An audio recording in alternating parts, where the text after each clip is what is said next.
Volaba a Miami en un viaje familiar con mi hijo y mi nuera cuando la azafata se inclinó hacia mí y me susurró al oído: «Finja que se siente enfermo y bájese del avión». Al principio pensé que era una broma, pero ella insistió con una urgencia que me heló la sangre. «Por favor, se lo ruego». 20 minutos antes de aquel momento, yo estaba en mi casa, creyendo que lo más complicado de mi semana sería ordenar unos viejos exámenes de historia. La luz de la tarde entraba oblicua por la ventana de mi despacho, atrapando partículas de polvo en un aire que olía a papel viejo y a cera de muebles con aroma a limón. Estaba sentado en mi escritorio, revisando trabajos de historia de hacía 15 años. Nostalgia, quizá, o la terca esperanza de que mis años de docencia todavía significaran algo. La casa crujía a mi alrededor con sus ruidos conocidos, y casi había olvidado que ya no vivía solo. Oí la puerta principal abrirse abajo. Levanté la vista, el bolígrafo suspendido sobre un ensayo sobre la reconstrucción. Mi hijo, Christian, y su esposa Elena llevaban 8 meses viviendo allí, pero se desplazaban por las habitaciones como fantasmas, apenas reconociendo mi presencia. Habíamos intercambiado saludos educados en la cocina y nada más. Sus pasos súbitos en la escalera hicieron que se me tensaran los hombros. Elena apareció primero en el marco de la puerta, Christian detrás, con las manos hundidas en los bolsillos. Sus ojos se posaron en la estantería, en la ventana, en cualquier lugar, menos en mi cara. «Francisco, tenemos que hablar». Su voz rezumaba una dulzura artificial, de esa que precede a las malas noticias o a las peores peticiones. Me quité las gafas de lectura despacio, un gesto defensivo que había perfeccionado durante 40 años tratando con alumnos difíciles. ¿Sobre qué? Christian cambió el peso de una pierna a otra. Hemos estado pensando en la familia, en cómo deberíamos pasar más tiempo juntos, tiempo de calidad. Tiempo de calidad, remató Elena, entrando en la habitación sin ser invitada. Se sentó en el brazo de mi sillón de lectura como si fuera suyo. Antes de que la vida se vuelva demasiado ajetreada. ¿Antes de qué, exactamente? Mantuve la voz estable, pero mi mente de historiador ya catalogaba incoherencias. Me habían evitado durante meses. ¿Por qué ese repentino interés? Ya sabes cómo es. Elena agitó la mano con gesto desdeñoso. Christian, cuéntale lo de Miami. Por fin mi hijo me miró a los ojos, y lo que vi allí fue desesperación mal disimulada bajo un entusiasmo forzado. Miami, papá. ¿Te acuerdas cuando fuimos cuando yo tenía 12 años? Vamos a recrear esos recuerdos. Una semana entera juntos, todo pagado, invitación nuestra. Dejé el bolígrafo sobre la mesa con cuidado. Odiabas aquel viaje. Dijiste que era aburrido y que querías volver a casa antes de tiempo. La sonrisa de Christian titubeó. Era un niño. Ahora lo veo de otra manera. El silencio se estiró. Los observé a ambos. A mi hijo, que de pequeño me traía dientes de león y me llamaba su héroe, y a esa mujer que de alguna forma lo había convencido de que su padre anciano era solo un estorbo ocupando espacio. Algo se había roto entre nosotros, pero no lograba precisar cuándo. Cuando Christian perdió el trabajo, cuando las deudas empezaron a apilarse, o había sido un desgaste lento, una erosión gradual del respeto y del cariño. ¿Cuándo sería ese viaje?, pregunté. La próxima semana. Elena respondió demasiado rápido. Está todo organizado, solo necesitamos que digas que sí. Aquella noche Elena insistió en preparar la cena. Nunca lo hacía. Me senté a la mesa del comedor mientras ella se movía por mi cocina con una familiaridad incómoda, abriendo armarios, usando mis platos. Christian servía el vino con un cuidado exagerado. Sus manos temblaron ligeramente cuando le pregunté por las fechas del viaje, así que lo habían planeado sin consultarme. Acepté la copa, observándolo por encima del borde. Queríamos que fuera una sorpresa, dijo Christian. Una buena sorpresa. Elena dejó un plato delante de mí. Sus movimientos eran calculados y precisos. Había trabajado años en administración médica y esa eficiencia clínica se notaba en todo lo que hacía. Francisco, tu póliza de seguro de vida es bastante sustanciosa. $500,000, ¿no? Muy responsable por tu parte. Mi tenedor se detuvo a mitad de camino hacia la boca. ¿Cómo sabes la cantidad? Christian lo mencionó una vez. Se sentó enfrente, cortando su pollo en trozos casi idénticos. Solo fue conversación. Miré a mi hijo. Estaba concentrado en el plato con una intensidad ridícula, evitando a toda costa mis ojos. La mención de mi seguro de vida sonaba mal. Estaba mal situada, incrustada en una charla de sobremesa donde no encajaba. Últimamente no duermo bien, dije probándolos. El corazón a veces me hace cosas raras, como aleteos. Los ojos de Christian se iluminaron una fracción de segundo antes de que lograra contenerse. Deberías ir al médico. ¿Has ido al médico? Christian se preocupa demasiado. Elena lo cortó con suavidad ensayada. Te ves bien, Francisco. Seguro es solo estrés. Se miraron entonces, apenas un instante, pero lo vi. Algo pasó entre ellos, silencioso y cómplice. Sentí que el pecho se me apretaba, pero no por ningún problema cardíaco. Después de la cena, cuando se retiraron a su habitación de la planta baja, encontré en la mesa las confirmaciones de los vuelos impresas, ya reservados, con mi billete comprado para el martes siguiente. Estaban tan seguros de que aceptaría que habían hecho planes irreversibles. Pasé la noche en mi despacho hasta bien entrada la madrugada, con una fotografía antigua de Christian a los 7 años entre los dedos, la sonrisa mellada, los brazos alrededor de mi cuello como si yo fuera el lugar más seguro del mundo.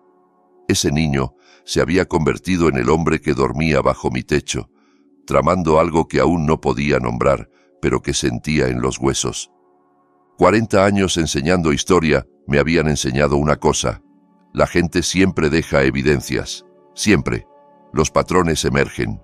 Las motivaciones se vuelven claras cuando uno se aleja un paso y observa el cuadro completo. No solo incidentes aislados, la repentina generosidad, el comentario sobre el seguro, esas miradas sincronizadas, los billetes comprados por adelantado. La mañana llegó con una luz pálida y la decisión que ya había tomado en la oscuridad. Iría a Miami, los observaría con atención, reuniría pruebas como había enseñado a mis alumnos a examinar fuentes primarias, con escepticismo y atención al detalle. Christian llamó a la puerta a las 7, con una sonrisa demasiado brillante para esa hora. Entonces, papá, Miami, ¿qué dices? Iré, le respondí, estudiando su cara. El alivio le inundó las facciones y tras él apareció algo que no conseguí identificar del todo. Satisfacción, anticipación. Genial, es estupendo. Se sujetó al marco de la puerta. No te vas a arrepentir. Elena apareció detrás, asintiendo casi imperceptiblemente. Creían que habían ganado aquella primera batalla. Pasé la mañana haciendo la maleta con un cuidado metódico. Ropa interior, camisas, mis frascos de medicación. Me detuve sobre ellos, leyendo las etiquetas, mientras las palabras de Elena resonaban en mi cabeza. Algo sobre mi salud, sobre mi aspecto, sobre no preocuparse. Mis manos se movieron solas, colocando la medicación en el equipaje de mano en lugar de la maleta facturada. Un pequeño acto de prudencia nada más, pero mi formación me había enseñado que la supervivencia a menudo depende de esos gestos mínimos que parecen paranoicos hasta el día en que te salvan la vida. Cerré la maleta con un clic decidido. Miami esperaba, y fuera lo que tuvieran planeado, yo estaría preparado. El coche de Christian olía a café rancio y ambientador barato. Viajé en el asiento del copiloto con la maleta sobre las piernas porque decía que el maletero estaba lleno, aunque yo lo había visto casi vacío cuando lo abrió. El peso me presionaba los muslos mientras tomábamos la autopista hacia el aeropuerto internacional de Orlando. Nadie hablaba. Christian agarraba el volante con tanta fuerza que los nudillos se le habían puesto blancos. Elena miraba por la ventana el teléfono en la mano, tecleando rápido y borrando mensajes en cuanto los enviaba. La observé a través del reflejo del retrovisor lateral. Su rostro tenía esa expresión clínicamente neutra que ya identificaba como su gesto de concentración, calculando variables y probabilidades. ¿Emocionado por Miami, papá? La voz de Christian se quebró un poco al final. ¿Debería estarlo? No captó la insinuación. Claro, tiempo en familia, playa, descanso, relajarse, ¿no? Relajarse, sí. El silencio volvió más denso. Vi pasar las calles conocidas de Orlando, el centro comercial donde le compré a Christian su primera bicicleta, la biblioteca donde había pasado tantos sábados, el instituto donde formé a generaciones de alumnos. Cada manzana aumentaba la presión en mi pecho, la sensación de que me llevaban hacia algo irreversible. El aeropuerto apareció al fondo, todo cristal, hormigón y caos controlado. Christian aparcó en el estacionamiento de corta estancia. Otro detalle extraño. Estaríamos fuera una semana y eligió la opción más cara. Pequeños detalles, pero se acumulaban como pruebas en un caso que estaba construyendo contra mi propia familia. El control de seguridad llegó demasiado rápido. Elena insistió en que yo pasara primero, su mano firme en mi hombro, empujándome hacia adelante. Coloqué el equipaje de mano en la cinta, observando cómo ella miraba atentamente la pantalla cuando mis cosas pasaron por el escáner. Se inclinó un poco, comprobando algo, y se relajó apenas el bolso emergió por el otro lado. ¿Ves? Fácil, dijo, pero su alivio era desproporcionado para un simple trámite de seguridad. En la puerta de embarque, Christian y Elena subieron de inmediato con la zona 1, mientras que mi billete me relegaba a la zona 3. Desaparecieron por el Finger sin mirar atrás, dejándome de pie entre desconocidos, con el asa de la maleta clavándose en la palma. Cuando por fin llamaron mi zona, avancé despacio, consciente de la sensación de final con cada paso. El Finger se extendía ante mí, ese espacio liminal entre tierra firme y el tubo de metal suspendido en la nada. La puerta del avión estaba abierta. El aire reciclado me golpeó con ese olor inconfundible a químicos de limpieza y miles de pasajeros anteriores. Subí buscando mi número de asiento cuando se me acercó una azafata. En su placa ponía Mireya y su expresión era profesionalmente agradable hasta que se inclinó, fingiendo comprobar mi tarjeta de embarque. «Fíngase enfermo y baje de este avión». Las palabras salieron en un susurro urgente, su aliento cálido contra mi oreja. Me quedé paralizado, la mano aferrada al equipaje de mano. «Disculpe, no entiendo». Pero ella ya se había alejado, cerrando compartimentos superiores y sonriendo a otros pasajeros. Permanecí en el pasillo confundido, mirando alternativamente su silueta en retirada y las cabezas de Christian y Elena 3 filas más adelante. No parecían haber visto nada, entretenidos con sus teléfonos. ¿Era una broma? ¿Algún protocolo de seguridad extraño? Di un paso más hacia mi fila cuando Mireya regresó. La máscara profesional se le resquebrajaba, las manos le temblaban al sujetarme del codo. «Se lo ruego, señor, tiene que bajarse de este avión ahora mismo». La miré a los ojos y vi un terror genuino. No preocupación, no confusión, terror. Del tipo que nace de saber algo concreto y horrible. Décadas leyendo la cara de mis alumnos, distinguiendo la verdad de la mentira, se activaron. Aquella mujer hablaba en serio. «¿Lo dice en serio?», susurré. Nunca he hablado más en serio en mi vida. Sus dedos se clavaron en mi manga. «Confía en mí». «Papá, ¿todo bien?». La voz de Christian recorrió el pasillo, aguda, con algo que no era exactamente preocupación. Tomé la decisión en un latido, guiado por la pura intuición. Llevé la mano al pecho, con los dedos abiertos sobre la camisa. Mi pecho. Me salió con una voz estrangulada que resultó convincente porque el miedo era real, aunque el síntoma fuera fingido. Me dejé caer de rodillas en el estrecho pasillo.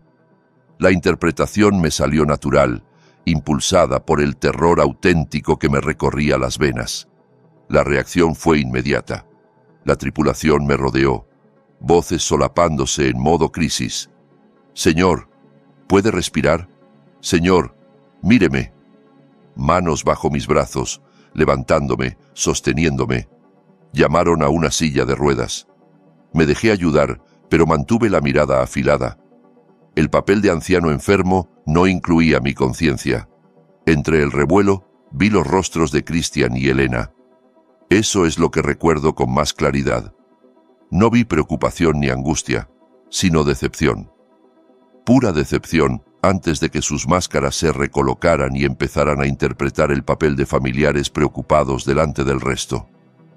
Christian se levantó de su asiento con un gesto brusco que suavizó al instante, convirtiéndose en el hijo inquieto. «Papá, ¿qué pasa? ¿Vamos contigo?»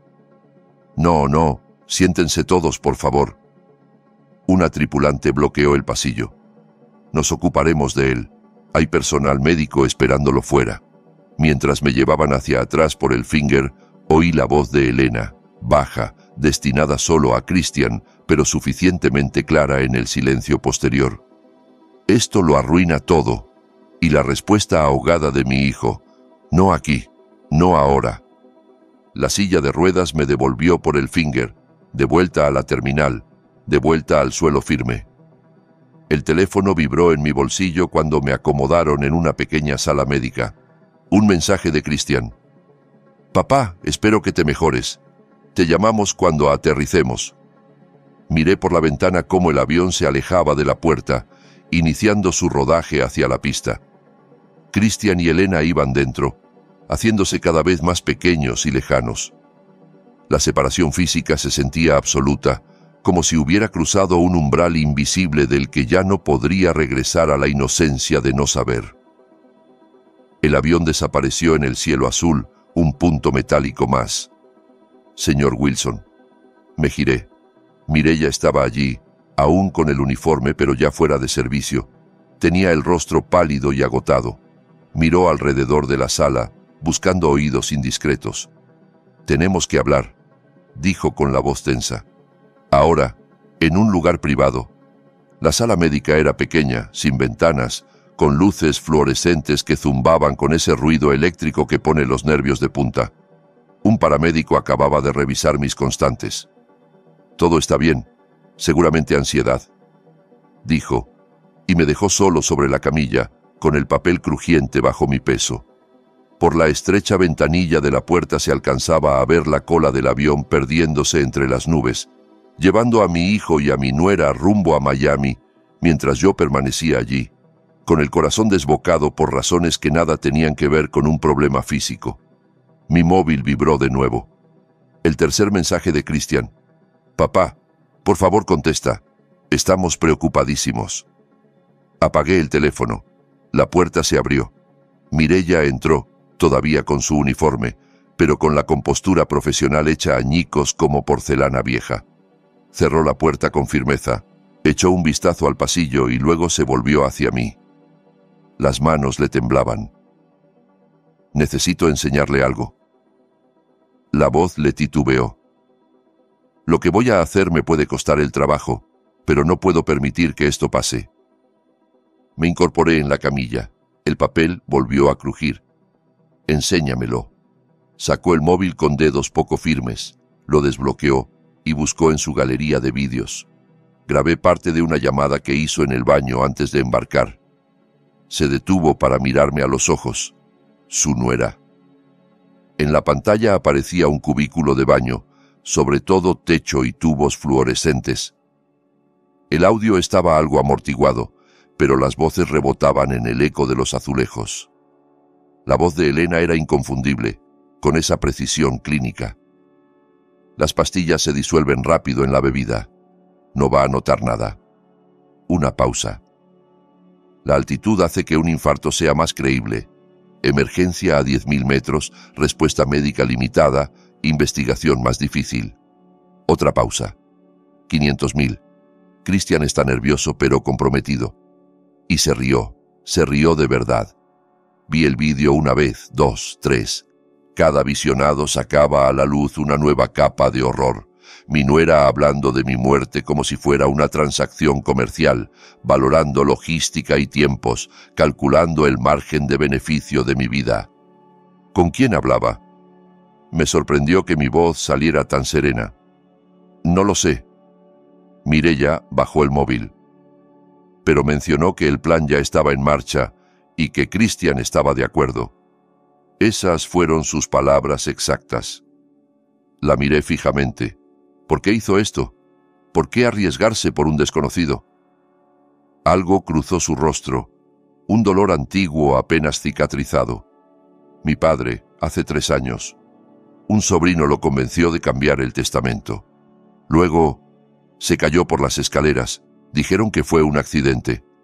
Apretó la mandíbula. Nunca pude demostrar nada. El remordimiento me ha estado comiendo desde entonces. Cuando oí esa conversación, cuando la escuché tramar, no podía volver a quedarme callada. Siento lo de su padre. No lo sienta, pare a esa gente. Tomé sus datos en mi libreta pequeña, la que siempre llevaba por costumbre de profesor, con letras claras y cuidadosas. Incluso en crisis, mi instinto de documentar se imponía. Intercambiamos números. Prometió conservar la grabación intacta. Entendía que podía acabar siendo prueba legal. Nos dimos la mano. Su apretón era firme pese al temblor. Luego se fue a su siguiente vuelo. El taxi de regreso a casa tardó 40 minutos, cruzando los suburbios de Orlando, pasando por cadenas de restaurantes, centros comerciales y urbanizaciones idénticas entre sí. El conductor intentó conversar. ¿Perdió el vuelo? No. Miré por la ventanilla. He reparado en algo más importante.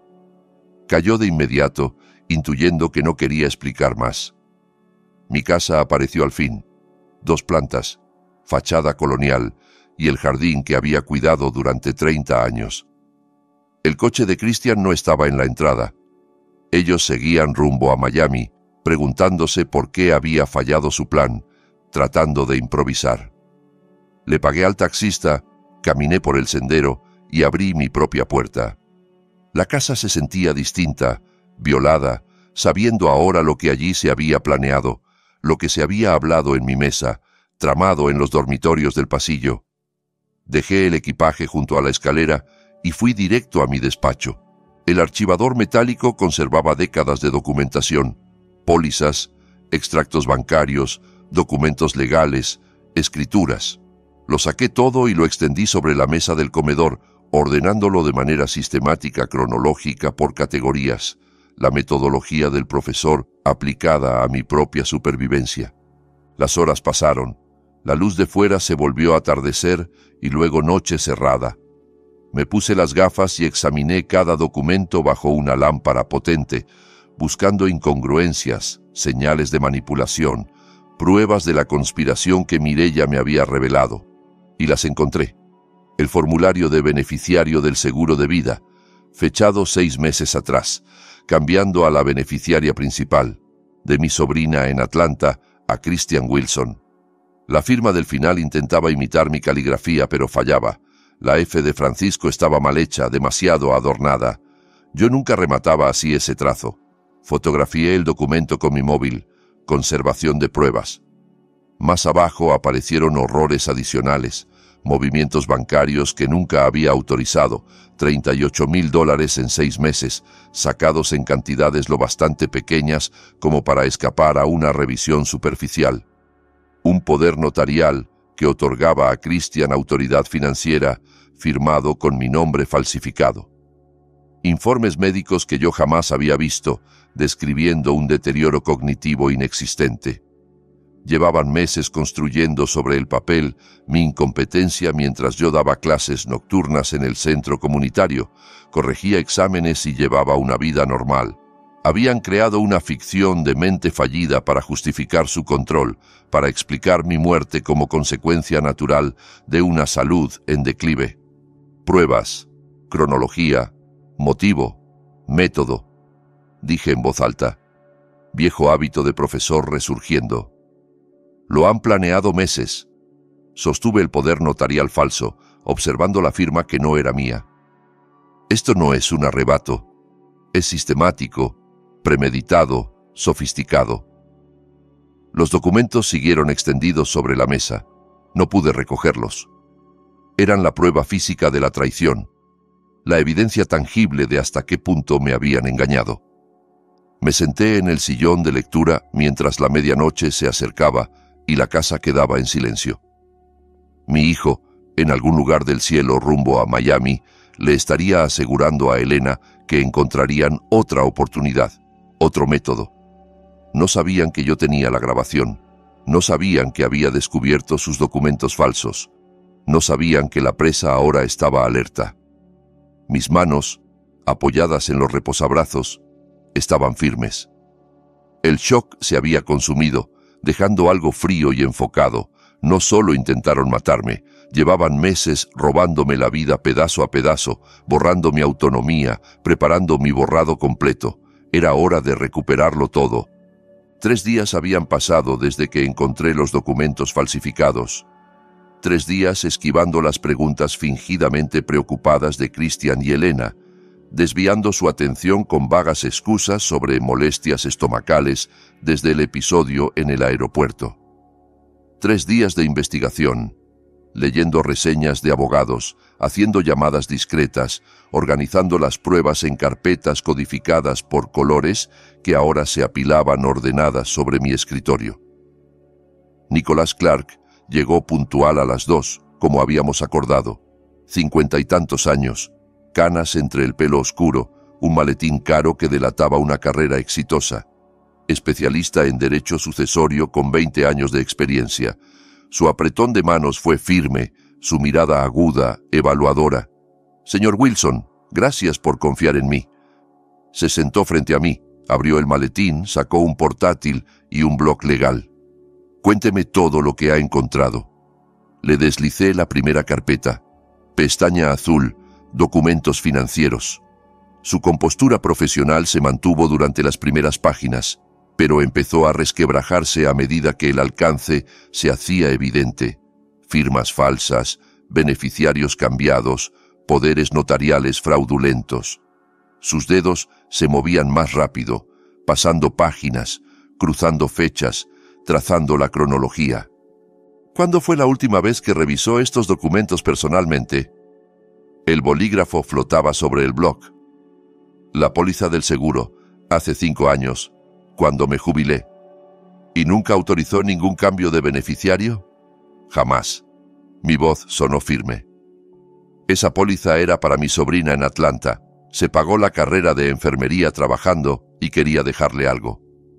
Nicolás tomó notas, su escritura rápida y precisa. Su nuera, Elena Wilson. ¿Qué formación tiene? Administradora en el Centro Médico Palmas de Plata. Acceso a historiales, plantillas de informes, sellos de médicos. Vi cómo la comprensión se encendía en sus ojos. Ella fabricó su historial médico, lo hizo incompetente sobre el papel, mientras yo daba clases de noche 2 veces por semana. Casi me reí de la ironía. Hablando de derechos civiles mientras en informes falsos me pintaban como un viejo senil. Nicolás encendió el portátil y lanzó un programa de auditoría sobre mis cuentas. Ya le había dado acceso previamente. Las alertas surgieron enseguida en pantalla, remarcadas en rojo, transferencias sospechosas, discrepancias de firma, patrones clásicos de fraude. Su expresión se enturbiaba más con cada hallazgo. $38,000 en 6 meses, murmuró. Robo sistemático, cantidades pequeñas al principio, luego más grandes, patrón de desfalco de manual. Saqué el portátil de Christian de un cajón. Lo dejó en su habitación. Yo conozco sus contraseñas, se las configuré hace años. Nunca las cambió. Nicolás me miró un segundo, quizá consciente de la delgada línea ética que cruzábamos, pero tomó el portátil, conectó un disco externo e inició la recuperación de datos. En minutos, correos borrados reaparecieron en la pantalla. La conspiración tomaba forma digitalmente, cadenas de mensajes entre Christian y alguien que se hacía llamar consultor médico. discusiones sobre sustancias que provocaban fallo cardíaco indetectable en una autopsia estándar, especialmente eficaces a gran altitud, negociación de honorarios, $10,000 por asesoría y suministro, un encuentro acordado en un estacionamiento del centro. La mandíbula de Nicolás se tensó. Esto es un contrato de asesinato. Su hijo negoció su muerte como quien regatea un coche usado. Debería haber dolido más, pero ya había gastado el dolor en esos 3 días de documentación. Había llegado a un lugar más frío. Siga leyendo, dije. Hay más. Encontró el borrador de testamento en el escritorio virtual de Christian. Todo para Christian y Elena Wilson. Mi firma falsificada al final, fechada 2 semanas antes. Planeaban encontrarlo después de mi muerte y presentarlo al juez, argumentando que había cambiado de opinión sobre mi sobrina. Nicolás se recostó, se quitó las gafas y se frotó los ojos. Cuando volvió a mirarme, ya no tenía esa distancia profesional. «Francisco, ¿puedo llamarle así?» Asentí. «Esto va mucho más allá de un fraude de herencia. Estamos ante una conspiración para cometer asesinato, falsificación, abuso a una persona mayor, explotación financiera. Son cargos penales, no solo civiles». Hizo una pausa. «Tenemos que decidir, o involucramos a la policía ya, o construimos primero un caso absolutamente sólido». Mi móvil vibró encima del escritorio. Un mensaje de Christian se encendió en la pantalla. «Papá, ¿dónde estás? Tenemos que hablar de tu salud». Nicolás miró el teléfono y luego a mí. Comprendió sin palabras. La manipulación seguía, la presión para mantenerme confundido y dócil. «Primero construyamos el caso», dije. «Que sea innegable. Luego golpeamos». Asintió lentamente, con un respeto nuevo en la mirada. «Lo ha pensado bien. He enseñado estrategia histórica durante 40 años. Sun Tzu, Maquiavelo, Napoleón. Aprendí de los mejores». Lo miré directo. «Conoce a tu enemigo, elige el campo de batalla. Van a darse cuenta de que usted sabe», advirtió. «Cuando pida órdenes de protección, bloquee cuentas, revoque poderes, se darán cuenta». «Perfecto». Coloqué las manos sobre la mesa, firmes. «Que entren en pánico. La gente en pánico comete errores». Una sonrisa leve cruzó su rostro. «De acuerdo, esto es lo que vamos a hacer». Pasó la hora siguiente trazando la estrategia. Llamadas a contactos, peritos calígrafos, auditores forenses, un investigador privado para seguir la pista al supuesto consultor médico. Fotografió las pruebas con una cámara de alta resolución, creó copias digitales y subió todo a un almacenamiento cifrado. 3 juegos de evidencias, explicó, mientras imprimía documentos y los dividía en carpetas. 1 para la policía cuando toque, 1 para los procedimientos civiles y 1 para usted, que deberá guardar en una caja de seguridad, no en esta casa. Asentí, absorbiendo cada detalle en modo alumno. Al ponerse el sol, Nicolás recogió sus cosas con el mismo orden con el que las había desplegado. En la puerta del despacho se volvió. «Francisco, una pregunta. Cuando esto termine, ¿qué quiere usted? ¿Justicia o venganza?» No dudé. «Quiero que entiendan lo que han hecho. Quiero consecuencias que duren». Reflexionó un momento y asintió. «No cambie nada todavía. Siga actuando normal. Yo me encargo de las órdenes de protección, los bloqueos, las revocaciones. Deme una semana». Cuando se fue, me quedé a oscuras en el despacho, oyendo cómo la casa volvía a asentarse. El móvil vibró otra vez. «Christian. Papá, cena esta noche. Tenemos que hablar de tu futuro». Miré el mensaje y escribí la respuesta. «Sí, tenemos que hablar del futuro». El doble sentido era clarísimo para mí y completamente invisible para él. El cazador se había convertido en presa, aunque todavía no lo supiera. Había pasado una semana desde que Nicolás se marchó con su maletín cargado de pruebas y su calendario de golpes legales. 7 días de interpretación. haciendo de viejo confundido mientras ejecutaba la estrategia con la precisión que antes reservaba a mis programaciones de clase. Estaba sentado en la mesa del desayuno, el café enfriándose, y observaba a Christian y Elena a través del marco de la cocina.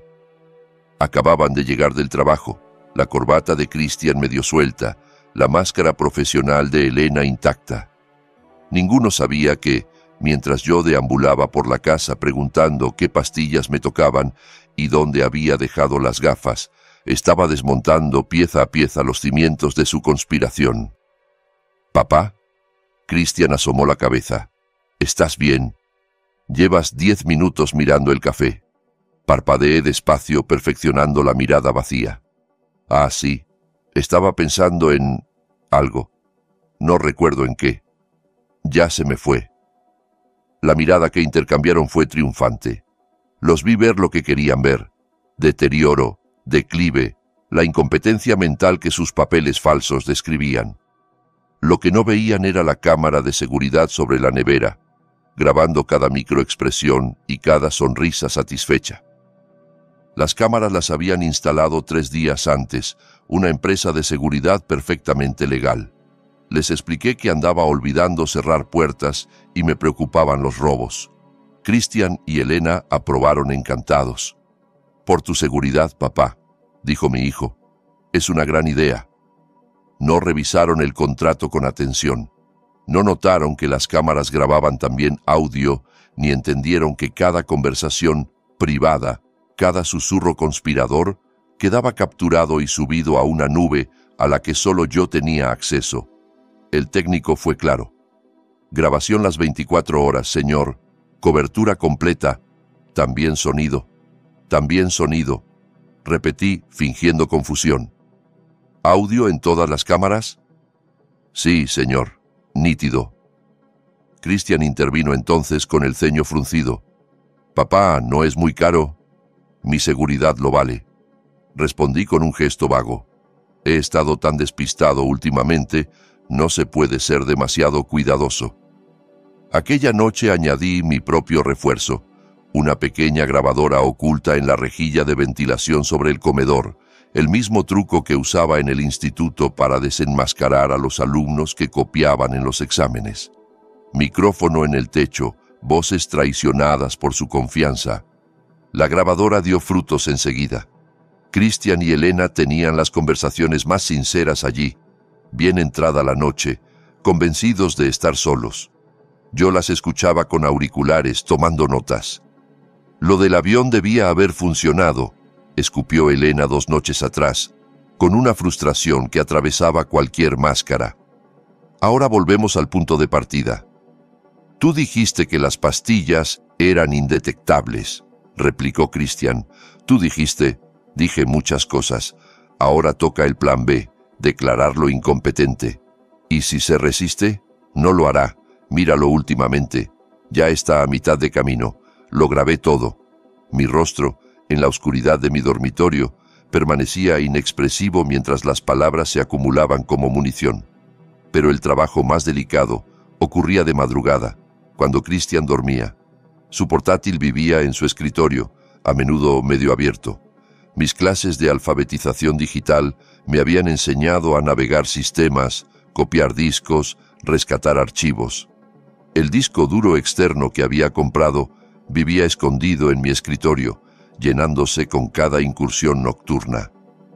El susto grande llegó 2 noches atrás, con la barra de progreso en un 88% y pasos en el pasillo. Arranqué el cable, guardé el dispositivo en el bolsillo y me escabullí por el baño contiguo. El corazón se me desbocaba, pero las manos siguieron firmes. Años de mantener la compostura ante alumnos conflictivos habían entrenado mi autocontrol. Nicolás y yo habíamos revisado esos archivos esa misma tarde en su despacho. Cadenas de correos sobre sustancias letales, historial de búsquedas de venenos indetectables, hojas de cálculo calculando mi patrimonio, los beneficios del seguro, el calendario de liquidación de bienes. «Premeditación», dijo él, con la voz plana de quien enumera hechos. «No es un arrebato, es planificación sistemática durante meses». «Perfecto», respondí. Quiero que quede clarísimo que no se trata de un simple fraude. Es un intento de asesinato. La maquinaria legal ya estaba en marcha. Nicolás había solicitado órdenes de protección, bloqueos de cuentas, revocaciones notariales, todo con fechas de notificación diferida. No sabrán nada hasta que intenten mover más dinero, me explicó. Entonces entrará en juego el pánico. Ayer completé una de las tareas más importantes: redactar un testamento nuevo, legítimo. Una notaria, Florencia Harris, fue meticulosa hasta la exageración. Leyó cada cláusula en voz alta, comprobó que yo comprendía cada disposición. Grabó en vídeo mi declaración de voluntad. ¿Su hijo no heredará nada?, preguntó mirándome de frente. Mi hijo planeó matarme para heredar. Respondí con total claridad. Va a recibir exactamente lo que merece. Nada. Todo irá a la Fundación Futuros Educativos, para becas de estudiantes que sí valoran el estudio. Florencia añadió capas extra de seguridad: huellas, evaluación de capacidad, múltiples testigos. Ahora, sentado en la mesa del desayuno y fingiendo no saber qué pastillas me correspondían, sentía la trampa cerrarse poco a poco. Elena se acercó, con voz impregnada de falsa ternura. Las azules, Francisco, para el corazón. Anda, déjame ayudarte. Gracias, hija. Me dejé guiar. Tragué las pastillas bajo su mirada atenta. No sé qué haría sin ustedes. La cámara sobre nosotros registró la expresión satisfecha de ella y el gesto aprobatorio de Christian en el marco de la puerta. Esa noche, en un estacionamiento sin cámaras, Nicolás me entregó un teléfono desechable. Por si hay emergencia, dijo. Si la cosa se pone física, llama a este número. La policía está avisada, lista para actuar. Lo guardé esperando no tener que usarlo, sabiendo que quizá lo necesitaría. Más tarde, revisando las grabaciones del día, vi a Christian y Elena en el salón. Necesitamos un poder médico, decía ella. Buscar un doctor dispuesto a declararlo incapaz. Entonces controlamos todo: dinero, salud, decisiones finales. En la pantalla, Christian apenas mostraba remordimiento. El hombre que antes me traía flores arrancadas del jardín se había convertido en alguien irreconocible. Cerré el portátil y marqué a Nicolás. Están acelerando. Quieren una evaluación para declararme incapaz. Hay que activar los bloqueos ya. De acuerdo, respondió. Mañana mismo. Prepárese para su reacción. Al día siguiente fui al banco y pedí un historial completo de mis cuentas del último año. El director, ahora de mi lado tras detectar las irregularidades, me entregó todo. Pasé horas con un resaltador, marcando cada movimiento no autorizado, levantando una línea de tiempo visual del robo. Días después sonó el teléfono en casa. «Soy el doctor Morrison, su médico de cabecera», anunció una voz amable. Curioso, porque yo no tenía médico de cabecera. Iba a una clínica sin cita cuando lo necesitaba. Solo es una evaluación rutinaria, señor Wilson. Un chequeo cognitivo estándar hoy a las 2. Por supuesto, respondí amablemente. Colgué y llamé de inmediato a Nicolás. Se mueven. Evaluación para declararme incapaz. Doctor Morrison, supuestamente mi médico.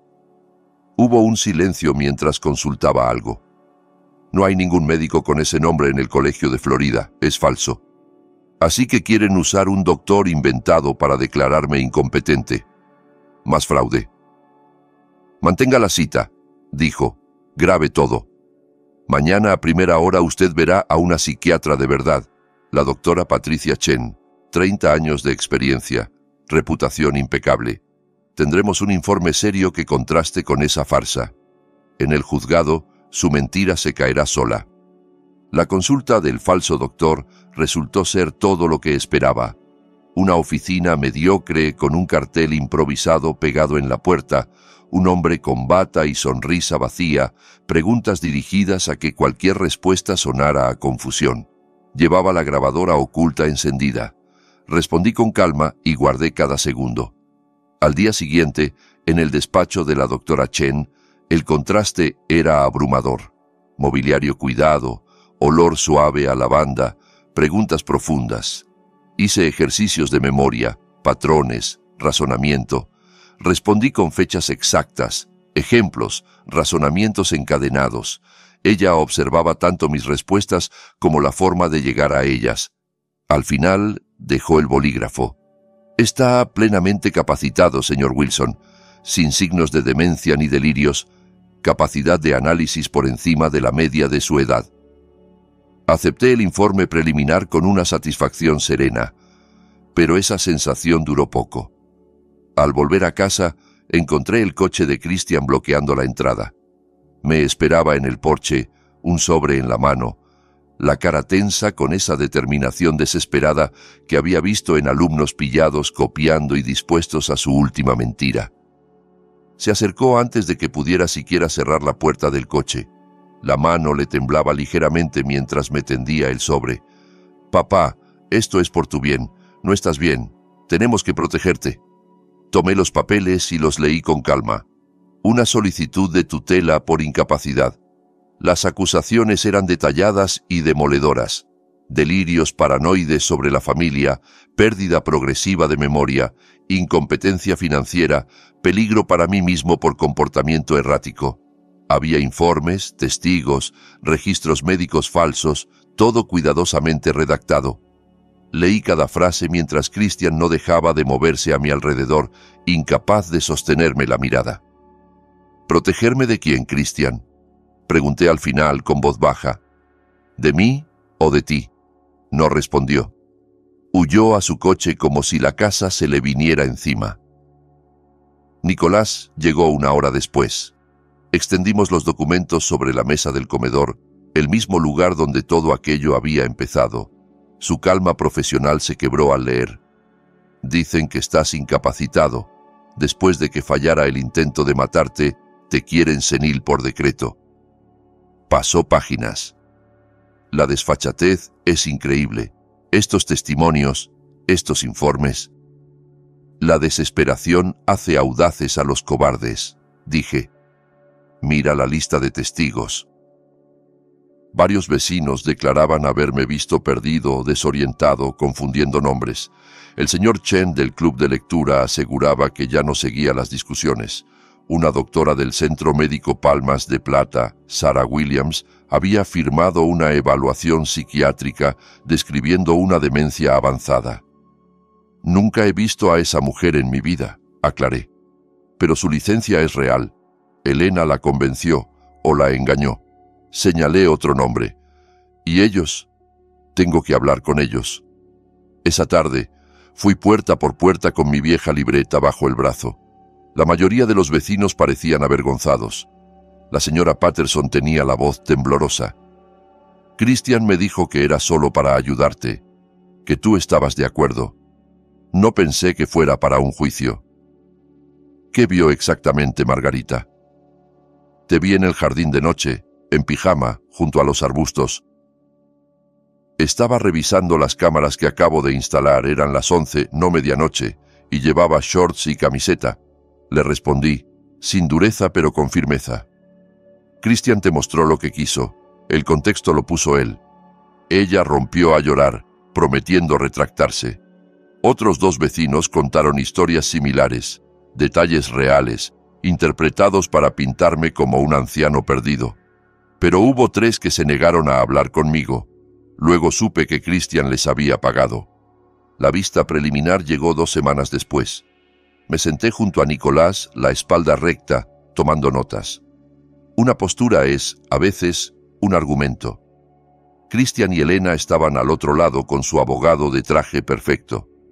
El juez Thompson repasó los escritos con escepticismo visible. Ordenó una evaluación psiquiátrica independiente. La realizaría la doctora Patricia Chen.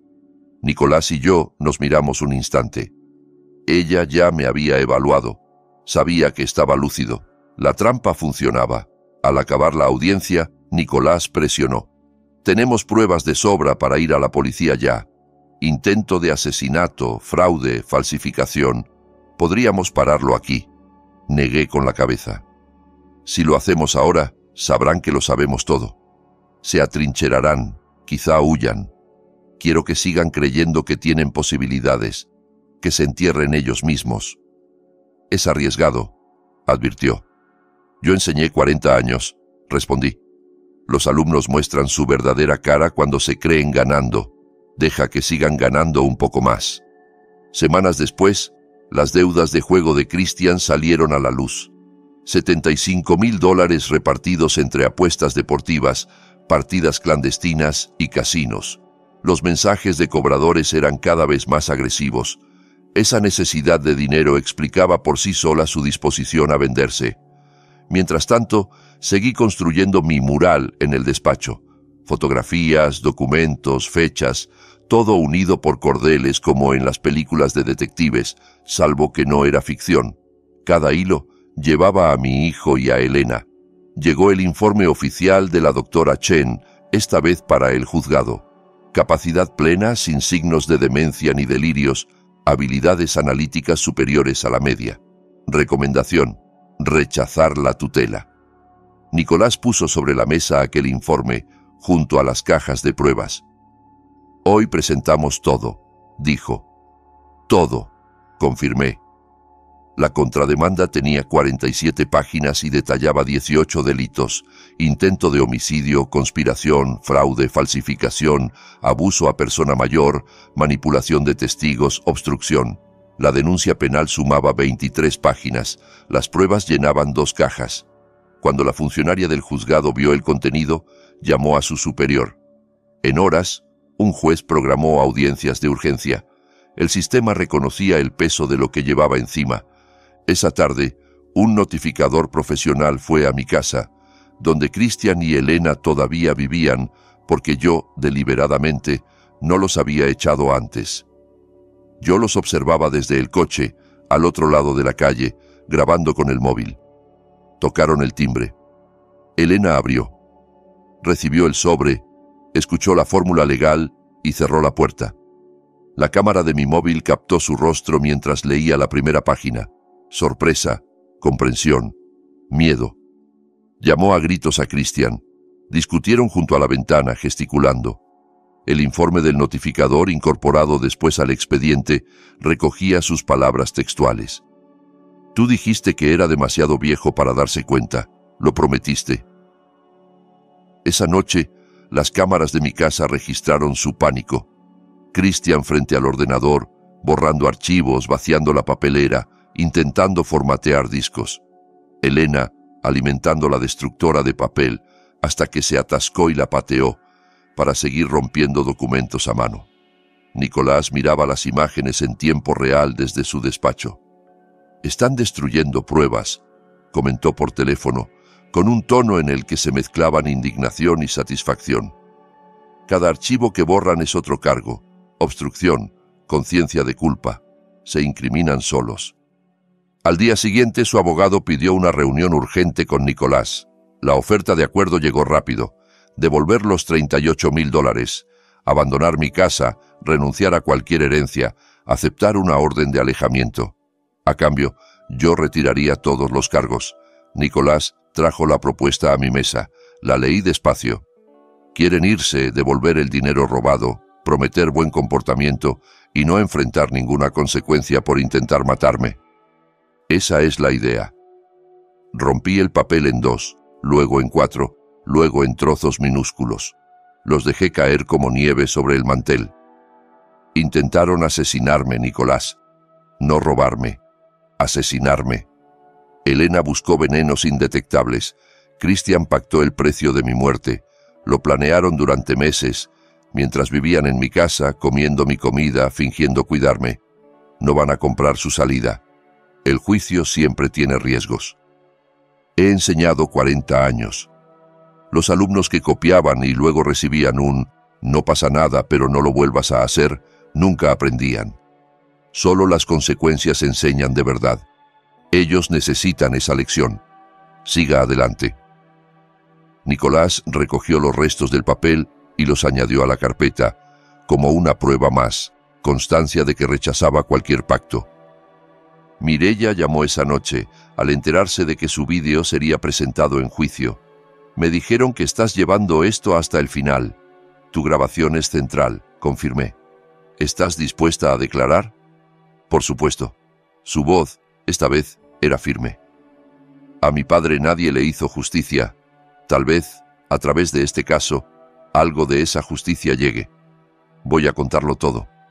Mientras tanto, la vida de Christian y Elena se desmoronaba a cámara lenta. El coche de mi hijo fue embargado. Los prestamistas iniciaron reclamaciones formales. La nueva vivienda que habían alquilado exigía 3 meses por adelantado que no tenían, así que pidieron dinero a la hermana de Elena. Las llamadas de cobro se volvieron constantes. En el centro médico Palmas de Plata, una auditoría interna reveló que Elena había accedido a historiales sin autorización, creado documentos falsos, compartido datos confidenciales. El colegio médico abrió un expediente. El hospital la despidió en una reunión de 15 minutos. Un guardia de seguridad la escoltó hasta la salida mientras sus compañeros la observaban en silencio. 15 años de carrera se habían evaporado. Sus libros de medicina quedaron apilados sobre una mesa del salón de su nuevo apartamento, inútiles. La reputación de ambos se hundió en el vecindario. Los vecinos que antes habían declarado a su favor, ahora los evitaban. Incluso algunos de esos testigos pagados fueron a ver a Nicolás para cambiar su declaración. Uno de ellos, un hombre mayor que había aceptado $500, me miró con los ojos llenos de vergüenza.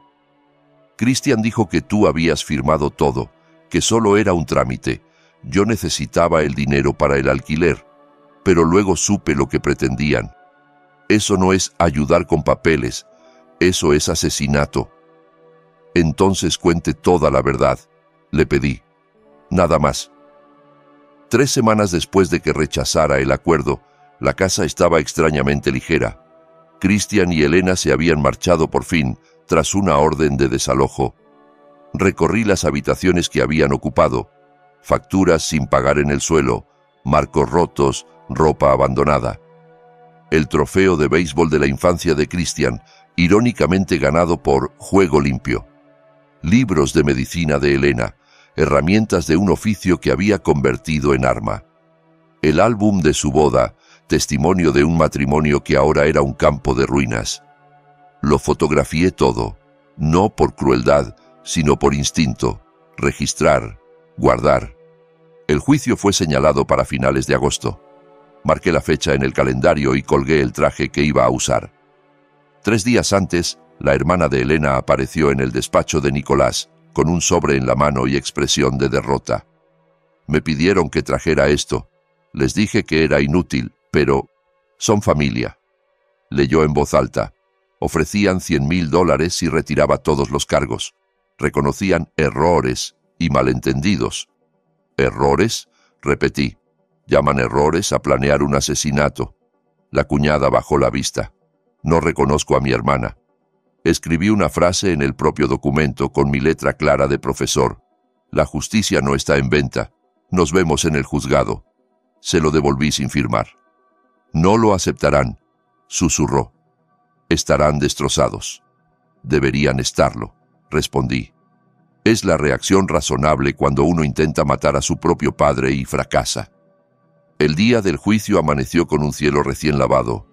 Me vestí despacio, con movimientos rituales, nudo de corbata exacto, zapatos brillantes, chaqueta bien asentada. Desayuné sin prisa. Nada de repaso de última hora.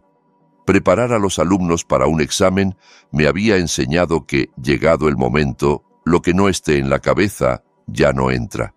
Nicolás me recogió a las 8. Fuimos al juzgado en silencio. La sala se llenó rápido. Periodistas y curiosos ocupaban los bancos del fondo. El caso de un profesor jubilado al que su propio hijo había intentado matar por dinero tenía morbo.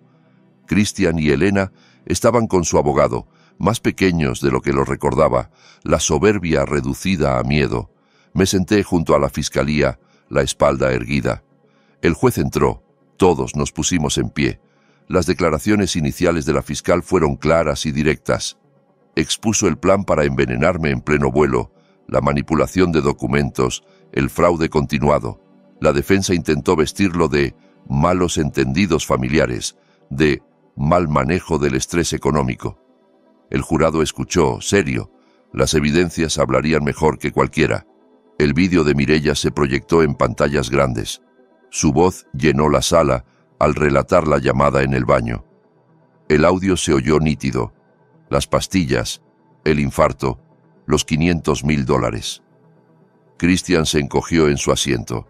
Elena apretó la mandíbula. Luego Mireya subió al estrado. Al principio le temblaba la voz, pero fue ganando fuerza. La defensa intentó desacreditarla mencionando sus propios problemas económicos. «Precisamente por eso entiendo lo que es estar desesperado», respondió ella. «Y precisamente por eso sé la diferencia entre un error y un asesinato. Yo también podía haber mirado a otro lado. No lo hice». Un perito confirmó las falsificaciones. Empleados del banco detallaron las transferencias, las firmas falsas, los patrones repetidos.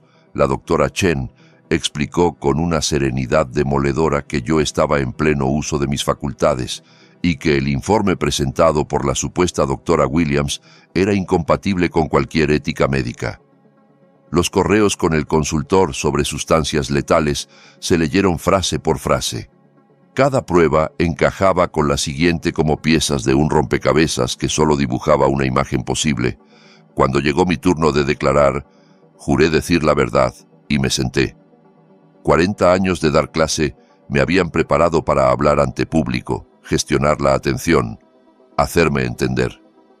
¿Cuándo sospechó por primera vez que algo estaba mal?, preguntó la fiscal. Cuando mi hijo y mi nuera, que llevaban meses evitándome, aparecieron de repente hablando de tiempo de calidad y vacaciones pagadas a Miami. Respondí. En historia enseñamos a nuestros alumnos a detectar patrones. Mi intuición me dijo que algo no cuadraba. El resto fue aplicar lo que he enseñado toda la vida. Reunir fuentes, contrastarlas, no sacar conclusiones hasta tener un cuadro completo. La defensa intentó arrastrarme a contradicciones, pero cada respuesta se apoyaba en un documento, una grabación, una fecha. No había grietas que explotar. El jurado deliberó menos de 2 horas. Cuando volvieron, el presidente se puso en pie. En el cargo de conspiración para cometer asesinato, culpables. En el cargo de fraude, culpables. En el cargo de falsificación, culpables. Uno a uno, leyeron todos los delitos. Cada culpable cayó sobre Christian y Elena como un ladrillo. Ella derramó una lágrima que se apresuró a secar. Él se cubrió la cara con las manos. Llegó el turno de la sentencia. El juez me ofreció la palabra. Me levanté, los miré de frente. Vivieron en mi casa, dije. Les di techo, comida, ayuda. Les ofrecí confianza. Ustedes respondieron planeando mi muerte. No los odio, los compadezco. Han destrozado sus propias vidas por un dinero que nunca van a tocar. Para mí, esa ya es una condena. Para ustedes, esto no termina aquí. Tendrán que vivir sabiendo lo que hicieron. El juez asintió ligeramente.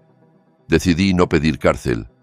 No porque lo merecieran, sino porque sabía que la condena pública, el expediente penal y la ruina profesional y económica los perseguirían mucho más tiempo.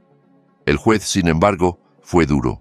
Christian recibió 3 años de libertad condicional estricta.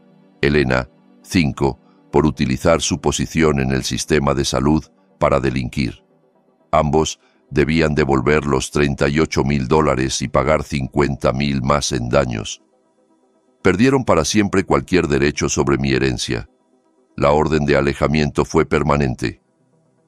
Este caso, concluyó el juez, muestra una traición calculada y sistemática a la confianza familiar. El hecho de que la víctima haya pedido clemencia no disminuye la gravedad de sus actos. Tómenlo como el último acto de generosidad de un hombre al que intentaron matar. Dio un golpe con el mazo. Juicio concluido. En las escaleras del juzgado, un enjambre de micrófonos me rodeó. Dije lo justo. La justicia ha hecho su trabajo. Espero que esto recuerde a muchos que la confianza no es un recurso infinito y que traicionarla tiene consecuencias. Rechacé más preguntas y caminé hacia el estacionamiento. Al doblar una esquina, vi a Christian salir por una puerta lateral, la cabeza gacha, esquivando cámaras. Nuestros ojos se cruzaron un segundo.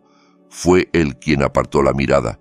Yo no sentí ni odio, ni satisfacción, ni siquiera tristeza. Sentí cierre. Nicolás me llevó a casa. Al llegar, me estrechó la mano. «Lo hizo bien, Francisco. Lo hicimos bien», corregí. «Gracias». Dentro, la casa me recibió con un silencio distinto, limpio. Era mía otra vez, por completo. Entré en el despacho y miré el mural de pruebas, los cordeles, las fotos. Con calma, empecé a desmontarlo. Cada documento iba a su carpeta correspondiente. Cada foto regresó a un archivador. Toda la historia quedaba conservada en una caja de cartón que etiqueté con rotulador. Christian, caso cerrado, agosto 2025. La guardé en un armario. No la olvidaba, pero ya no necesitaba vivir rodeado de ella. Me senté frente al ordenador y escribí un correo al director del instituto del barrio. «Soy un profesor de historia jubilado, con 40 años de experiencia. Me gustaría ofrecerme como voluntario 2 tardes por semana. No quiero remuneración. Tengo historias que contar y lecciones que compartir. Quisiera que sus alumnos supieran que el conocimiento protege, que documentar importa y que la justicia, aunque tarde, llega para quien tiene la paciencia de seguir su rastro». Pulsé enviar. Cerré el portátil y contemplé mis estanterías, mis papeles, la vida que había construido. Todo seguía allí, intacto, pese a los esfuerzos de mi propio hijo por borrarla. Sonreí por primera vez en muchos meses. No porque estuviera eufórico. La felicidad tardaría en asentarse. Sonreí porque estaba libre. Mi conciencia estaba tranquila. El pasado había sido archivado. La justicia se había pronunciado y mi futuro, aunque más corto que antes, estaba abierto otra vez. Al día siguiente, volvería a ser lo que siempre había sido. Un profesor con lecciones que enseñar y una vida que vivir. Eso bastaba. Eso lo era todo. Y si esta historia te ha acompañado hasta aquí, te invito a que reflexiones sobre ella, la compartas con quien la necesite y sigas escuchando. Siempre hay una siguiente historia esperando al otro lado.